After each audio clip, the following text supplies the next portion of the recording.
అందరికీ శుభ సాయంత్రం. అందరూ బాగున్నారని కోరుకుంటున్నాను. ఈ మధ్య చాలా రోజులైంది వీడియో. ఎప్పుడు మే 26 నేను ఏదో ఒక వీడియో చేస్తుంటాను. మీ అందరికీ తెలుసు, పాత వీడియోలు చూస్తే తెలుస్తుంది.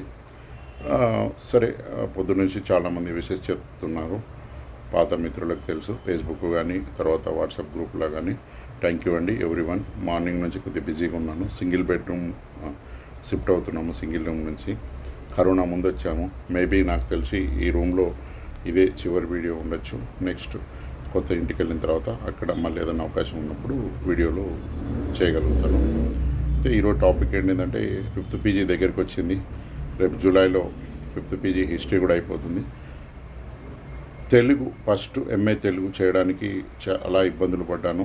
దాని గురించి చాలామందికి తెలియదు. 2011లో మా నాన్న చనిపోయిన తర్వాత జాబ్ లేక చాలా సఫర్ అయిన టైంలో 2011లో అనేక మంది పండితులను కలుస్తున్న సందర్భంలో దూరదర్శన్లో శాంతి స్వరూప్ గారిని కలవడానికి పోయినప్పుడు అక్కడ ఒక మేడం ఉంటారు. మేడం వచ్చేసి డాక్టర్ సి నారాయణ రెడ్డి లాగా సరస్వతి పుత్రుడు అని కడప జిల్లా వస్తువులు పుట్టపర్తి నారాయణాచార్యులు. వారి అమ్మాయి పుట్టపర్తి నాగపద్మిని కలిసినప్పుడు వారు ఇట్లా నీకు డిగ్రీ లేదు కదా, డిగ్రీ తర్వాత ఎంఏ తెలుగు నేను చేశాను, నాకు ఇట్లా జాబ్ వచ్చిందని చెప్పడం. ఆ టైంలో నేను డిగ్రీ 7 సంవత్సరాలు చదువుతూ అదే టైంలో నేను ఎంఏ ఎంట్రన్స్ రాయలసీమ సీటు కూడా రావడం జరిగింది. ఆ సీట్లో చాలా విపత్కరమైన పరిస్థితి. నాకన్నా చిన్న వయసు వాళ్ళు చాలామంది అప్లై చేయడం, అప్పటికి నాకు 31 సంవత్సరాలు అటు ఇటు రావడం. ఆ ఏజ్లో నీకు చాలామంది అవసరమా అని అన్నారు. సరే, నా అవసరం ఏంటిదో నాకు తెలుసు. నాకు డిగ్రీ లేక ఉద్యోగం లేదు, ఎంఏ చేస్తే ఏదైనా ఉద్యోగం వస్తుందని పుట్టపర్తి నాగపద్మి గారు చెప్పడం. దాంతో రాయలసీమ యూనివర్సిటీల్లో అప్పటి వరకు కష్టాలు, ఏలినాటి శని, అర్ధాష్టమ శని, కంటక శని అన్ని ఇబ్బందులు పడుతున్న సందర్భంలో ఏలినాటి శని నడుస్తూనే ఉంది. MA government seat Rayalaseema university Kurnool వచ్చింది. అప్పుడు నేను హైదరాబాద్ ఉప్పల్. ఆ సీట్ రాగానే ప్రథమ ఓపెన్ స్కూల్లో తెలుగు టీచర్గా అని వాళ్ళు చెప్పి తీసుకొని అక్కడ మొబిలైజేషన్ అనేది స్టార్టింగ్ చేయించారు. అక్కడ నేను ఇక్కడ మన కర్మన్ఘట్ ఆ ఏరియా చుట్టుపక్కల మల్లమందమ్మ అక్కడ చాలా ఏరియాలో స్లమ్ ఏరియాల్లో తిరిగి నేను మొబిలైజేషన్ చేయడం జరిగింది. చేస్తూ ఫస్ట్ సెమ్ రావడంతో అక్కడ ఉద్యోగానికి 6 రోజులు అంటే డే 1 డే 12 రోజులు 15 రోజులు అవుతుంది, మేము సెలవులు ఇవ్వన్నారు. ఆ టైంలో నేను డిసైడ్ చేసుకున్నా. అంతకన్నా ముందు ఎంట్రన్స్ సీట్ వచ్చినప్పుడు చాలామంది వ్యతిరేకించారు. అప్పుడు నేను ఇష్టంగా చెప్పే వ్యక్తి ఉమామహేశ్వరరావు సార్, రచనా జర్నలిజం ప్రిన్సిపల్ సార్కి ఫోన్ చేయడం. సార్ చెప్పాడు, సార్ ఇట్లా ఎంఏ సీట్ వచ్చింది, జాయిన్ కమ్మంటారు వద్దంటే, అన్నం పెట్టేవాడు ఎవడు కూడా నేను చదువద్దన్నాడు, ఆ చదువే నీకు అన్నం పెడుతుందని చెప్పడం. అక్షరాలు అది సత్యమైంది. కాబట్టి నేను ఆ రోజు నుంచి అంతకుముందు జాతకాలు బాగా చూపించుకున్నట్టుని. ఒక పండితుడు కూడా చెప్పాడు, నాగనాథ్ గారు, విపరీతమైన సరస్వతి యోగం ఉంది, దయచేసి మీరు చదువు ఆపద్దు అని ఎప్పుడైతే చెప్పారో సరే అని చెప్పేసి నేను కూడా చదువు ఆపకుండా ఎంఏ జాయిన్ అయ్యాను. సెమిస్టర్ వైజు కాలేజీకి వెళ్ళకుండా మాట్లాడుకొని, సరే ఎంతో కొంత డబ్బులు కట్టాలి, డబ్బులు కట్టడానికి కూడా డబ్బులు లేవు. తెలిసిన వాళ్ళ దగ్గర 1000, 2000, 3000 అట్లా వారాల అబ్బాయి మురళీమోహన్ సినిమాలాగా కాలం నడుస్తున్న టైంలో జ్ఞానదంతాలు అంటే తెలుసు, చివరి దంతాలు. ఆ దంతాలు వచ్చినప్పుడు ఒక్కొక్క పన్ను తీపించుకోవాలంటే 2000, 3000 చాలా చివరికి ఉంటాయి, చాలా లోతుగా ఉన్నాయి అని చెప్పేసి ఆ టైంలో వాళ్ళని వీళ్ళని అడిగి అప్పు తీసుకోవడం. ఇటు ప్రథమ ఓపెన్ స్కూల్ వాళ్ళు ఇక్కడ మల్లమందమ్మ ఏరియా, రామోజీ ఫిలిం సిటీ ఏరియాలో జేఎన్ఆర్ నగర్లో మొబిలైజేషన్ చేయడం. అక్కడ హాస్పిటల్ వెళ్తే కూడా లీవ్ ఇవ్వరు వాళ్ళు. అక్కడ నేను మొబిలైజేషన్ చేయడం, హాస్పిటల్కి వెళ్ళడం చేయించుకున్న సందర్భంలో మొదటి సెమిస్టర్ ఎగ్జామ్స్ దగ్గరికి వచ్చాయి. వీళ్ళు అడిగితే సెలవులు ఇవ్వమన్నారు. సరే అని చెప్పేసి నాకు ఉద్యోగం ముఖ్యమా చదువు ముఖ్యమా అనుకున్నప్పుడు చదువే ముఖ్యమని అక్కడ ప్రథమ ఓపెన్ స్కూల్ వాళ్ళకి నేను బంద్ చేసేసాను.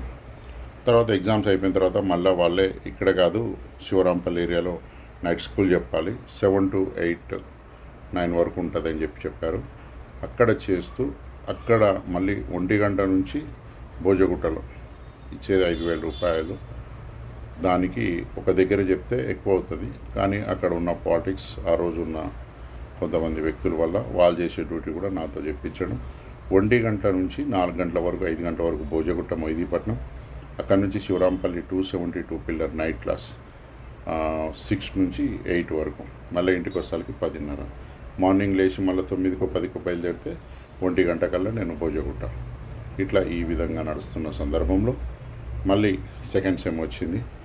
ఉద్యోగం మళ్ళీ సెలవు ఇవ్వమంటే లేదు మేము ఇవ్వమన్నారు. మళ్ళీ ప్రథమ వాళ్ళకి మళ్ళీ నేను కాదని చెప్పేసి ఆ టైంలో ఆత్మకూరులో శ్రీనివాసరెడ్డి అని ఒక ఫ్రెండ్ ఉంటాడు. ఆయన room first semester, second semester, third semester వరకు కూడా ఆయన రూమ్లో ఉండేవాడిని. ఒక్కోసారి కర్నూలు ఉండేవాడు, కర్నూలులో కూడా ఆయన రూమ్లో ఉండేవాడిని. పార్సల్ తెచ్చుకున్నాను, మార్నింగ్ టిఫిన్, మధ్యాహ్నం భోజనం, నైట్ భోజనం. ఒక్కోసారి ఆయన ఉండేవాడు కాదు, ఒక్కోసారి తెచ్చుకుంటే షేర్ చేసుకునేవాళ్ళం, లేకుంటే మధ్యాహ్నం తెచ్చుకుంటే నైట్కి ఆ మీల్స్. ఆ టైంలో నాకు ఒక 3 కాల్స్ వచ్చేవి. మా మిస్సెస్, ఇంకొక ఫ్రెండ్, ఇంకొక క్లాస్మేట్. అన్నా నువ్వు ఏందన్నా హైదరాబాద్ నుంచి వచ్చినావు, నువ్వు ఇక్కడ ఒక్కడిని ఉండడం ఏందన్నా, బాగలేదన్నా, మా ఇంటికి రా అన్నాను. లేదు తమ్ముడు ఇది నా పరిస్థితి అని అనుకున్నప్పుడు ఈనాడు పేపర్లో ఒక యాడ్ వచ్చింది.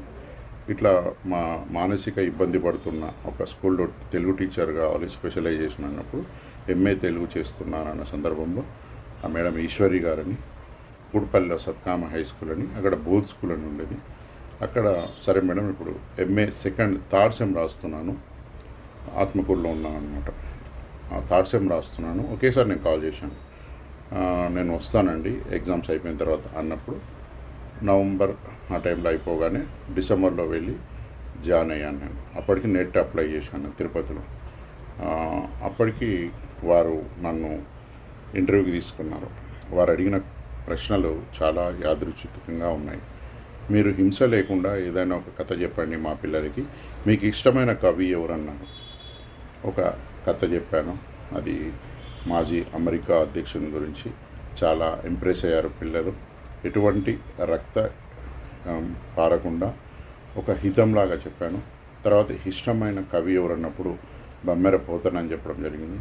వారు థ్యాంక్ యూ, మీకు ఉద్యోగం ఇస్తున్నాను, రేపటి నుంచి రండి, ఎంత అంటే 8,000. మేము ఎప్పుడు 8,000 ఇవ్వలేదు అన్నారు. మేడం నాకు అదైతే ఇప్పటి నుంచి మార్నింగ్ రావాలి అని చెప్పేసి నేను జాయిన్ అయ్యాను. అక్కడ కూడా యథా రాజా తదా ప్రజ. మళ్ళీ మార్చి వస్తున్నాయి, సెలవులు కావాలి అంటే వాళ్ళు కూడా ఇవ్వమన్నారు. మళ్ళీ నేను ఉద్యోగం మానేయడం జరిగింది. ఉద్యోగం మానేసి ఎంఏ తెలుగు కంప్లీట్ చేసుకున్న తర్వాత అక్కడి నుంచి 1098 చైల్డ్ లైన్, తర్వాత క్యాప్ ఫౌండేషన్, తర్వాత అంకురం ఎన్జిఓలో కుషాయిగూడ పోలీస్ స్టేషన్లో ఒక 6 నెలలు 7 నెలలు ఉద్యోగం చేయడం జరిగింది. తర్వాత అపోలో మెడిసిన్స్ మీకు అందరికీ తెలుసు, 4.5 సంవత్సరాలు చేసి అప్పుడు జాబ్ మానుకున్న సందర్భంలో ఒకటే డిసైడ్ అయినా, ఇన్సూరెన్స్ ఏజెంట్గా చేస్తున్నా, చాలామందికి కూడా అవకాశాలు కల్పించవచ్చు.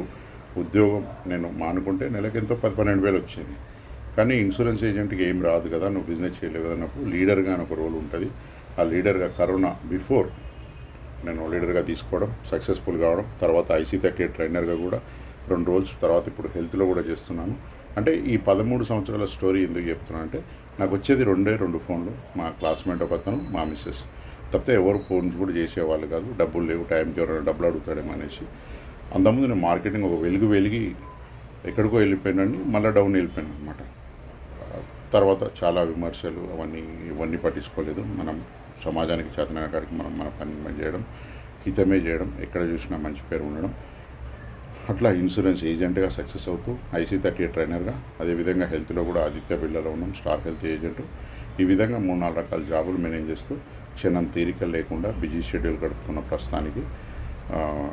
ఈ రూమ్లో మేము కరోనా ముందు వచ్చాము, అంటే అపోలో జాయిన్ అయిన తర్వాత వచ్చినాము.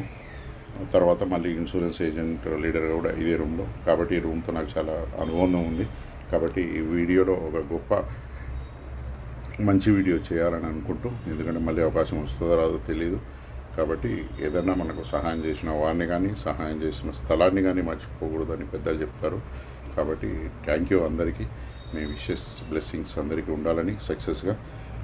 కాబట్టి మంచి పేరు సంపాదించుకోవాలని నేను మ్యాక్సిమం హిస్టరీ 5th PGతో చదువు ఆపేయాలనుకుంటున్నాను. చూద్దాం, ఏదైనా మంచి ఆపర్చునిటీ వస్తే ఆ రోజు పరిస్థితి మనకు తెలియదు. కాబట్టి ప్రస్తుతానికైతే ఇది ఆలోచన. నిరంతరం బిజీగానే ఉంటున్నాను. చాలామంది ఎవరైనా ఫోన్ చేస్తేనే మాట్లాడుతున్నాను. నేనైతే పర్సనల్గా చేసేంత ఓపిక టైం కూడా లేదు. థ్యాంక్ యూ అండి అందరికీ. శుభరాత్రి, నమస్కారం.